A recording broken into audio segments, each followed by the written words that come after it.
Here in the desert, everything is exposed. It's just so real. You can't turn around and go somewhere else and pretend you didn't see it.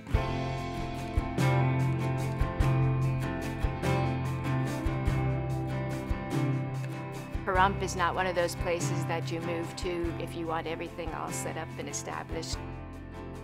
It's still, you know, pretty basic, and a lot of the mentality, the people that move out here move out for a simpler, you know, style of living. It's an unincorporated town, and there really are very few rules and regulations. It's a good place to go if you don't really want to live by the book.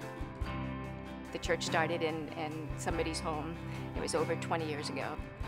Everything here has been a labor of love.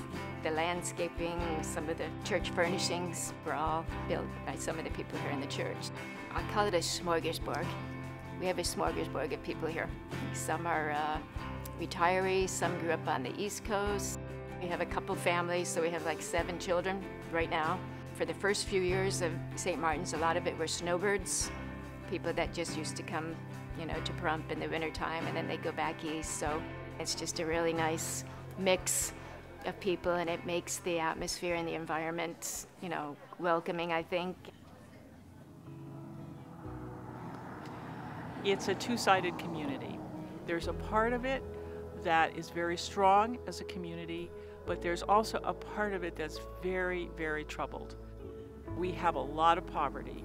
We have an unemployment rate of 19%, and it's been that way for 3 years. We have a lot of people who have no source of income whatsoever. For years, we used to think, you know, we're just too small, you know, what can we do? And, you know, because we didn't have the people here, and a light bulb went off and said, oh, okay, you know, there's a lot of things out there that are started and could use some more support. We just keep aware of what the needs are, always on the lookout for ways to support other endeavors and work together with people in the community.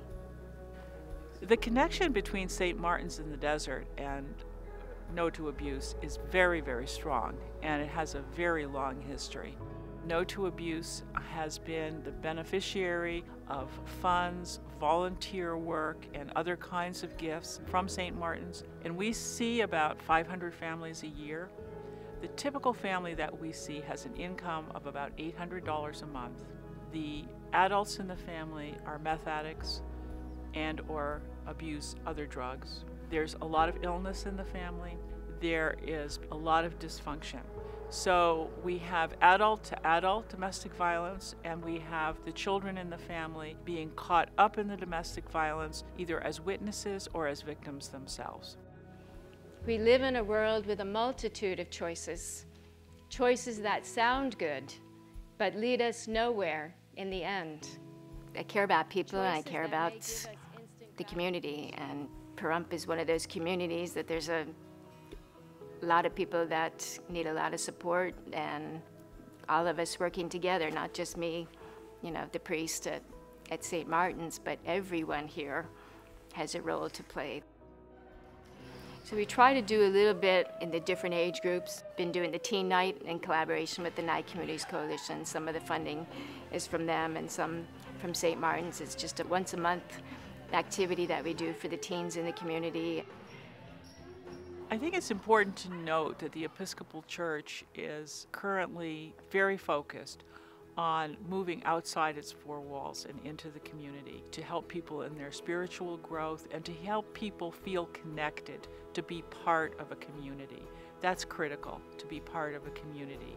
Working in a small town like this is very, very wonderful because you do have the opportunity of walking into a crowd and bringing Christ with you and seeing the effect that Christ has on that group. I think people see us out there doing things and just want to come and be a part of it. We've learned to just accept the pace of growth in the desert. I think it forces us to be more creative, and it forces us to think more outside the box. It's so basic that you really have to have your eyes open, your ears open to see what's what's blooming out there, what's going on out there, because there's life out here in the desert, and that's what you discover.